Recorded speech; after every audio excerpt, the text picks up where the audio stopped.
Hi friends, అందరికీ నమస్కారం. Welcome back to our channel sweet Sahasra. ఈరోజైతే నేను హోలీ పండుగ గురించి చెప్పడానికి మీ ముందుకైతే వచ్చేసాను. అసలు మనం హోలీ పండుగ ఎందుకు చేసుకుంటాము, హోలీ అంటే ఏంటి, డోలికా అనే దేన్ని అంటారు, అన్ని విషయాలు ఈ వీడియోలో నేను చెప్తున్నాను. ఇక స్టార్ట్ చేసేద్దాం. స్టార్ట్ చేసే ముందు మా ఛానల్ని కొత్తగా చూసిన వారైతే సబ్స్క్రైబ్ చేసుకోండి, అలాగే బెల్ ఐకాన్ని క్లిక్ చేయండి. నోటిఫికేషన్ రూపంలో మీ ముందుకు వీడియోస్ వస్తాయి. హోలీ వస్తుందంటే దేశమంతా పండగే. దీపావళి తర్వాత అత్యంత వైభవంగా జరుపుకునే పండుగ హోలీ ఒకటి.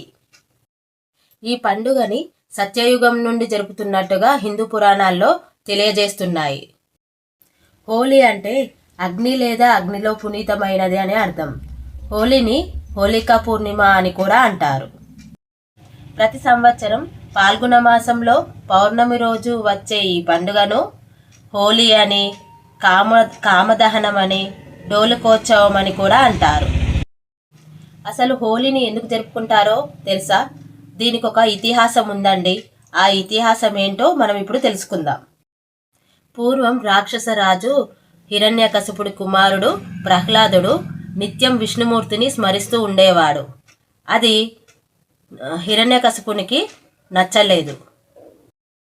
దీంతో ప్రహ్లాదుణ్ణి మట్టుపెట్టాలని నిర్ణయించుకున్నాడు. అతని రాక్షసి సోదరి అయిన హోలికను పిలుస్తాడు. ఆమె శక్తితో ప్రహ్లాదుణ్ణి మంటల్లో ఆహుతి చేయమని కోరుతాడు. ఆమె ప్రహ్లాదుణ్ణి ఒడిలో కూర్చోబెట్టుకొని మంటలో దూకుతుంది. అయితే విష్ణుమాయంతో ప్రహ్లాదుడు బయటపడగా రాక్షసి హోలిక మాత్రము చనిపోతుంది. హోలిక దహనమైన రోజునే హోలీ అని పిలుస్తారని ప్రచారం ఉంది. అందుకే కొన్ని ప్రాంతాల్లో రాత్రి వేళల్లోనే హోలిక దహనం చేస్తారు. పూర్వం ఈ పండుగ నాడు ఒకరినొకరు పువ్వులు చల్లుకొని వాళ్ళ సంతోషాన్ని తెలియపరుచుకునేవారట. ఈ రోజుల్లో పూల బదులు రంగులు వచ్చేసాయి. ఈ రంగులు నీళ్ళలో కలిపి ఒకరినొకరు చల్లుకుంటున్నారు. ఇలా చల్లుకోవడం వల్ల ప్రేమతో పాటు అందరి సౌభాగ్యాలు వెల్లువిరుస్తాయని అందరూ భావిస్తారు. అసలు డోలోత్సవం అంటే ఏమిటి అంటే, వంగదేశంలో డోలోత్సవం లేదా డోలికోత్సవం అని అంటారు. అక్కడ ఈరోజు శ్రీకృష్ణుడు గోపికలతో కలిసి బృందావనంలో పువ్వులతో రంగులతో ఈ ఉత్సవాన్ని జరుపుకుంటాడు. ఈ విధంగా పువ్వులు రంగులు చల్లుకోవడం ద్వారా ప్రేమతో పాటు సౌభాగ్యాలు వెల్లువిరుస్తాయని అప్పట్లో నమ్మేవారు. డోలికా అంటే ఉయ్యాల అని అర్థం. బాలకృష్ణుణ్ణి పౌర్ణమి రోజు పాల్గొన మాసము ఉయ్యాలలో వేసినట్టు పురాణాల్లో తెలియజేస్తున్నాయి. ఈ హోలీ రోజు శ్రీకృష్ణుడు రాధను ఉయ్యాల్లో కూర్చుండబెట్టి రంగులు పువ్వులు చల్లుకునేవారని చెప్తుండే.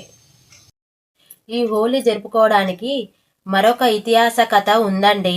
అదేమిటంటే, కృతాయుగంలో రఘునాథుడు అనే సూర్యవంశపు మహారాజు ఉండేవాడు.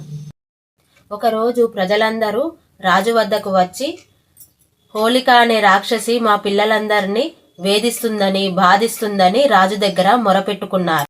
అక్కడే ఉన్న నారద మహర్షి విని ప్రతి సంవత్సరము పాల్గొన మాసంలో పౌర్ణమి నాడు హోలికను పూజిస్తే బాధలు తొలగిపోతాయని నారద మహర్షి తెలియచేశాడు.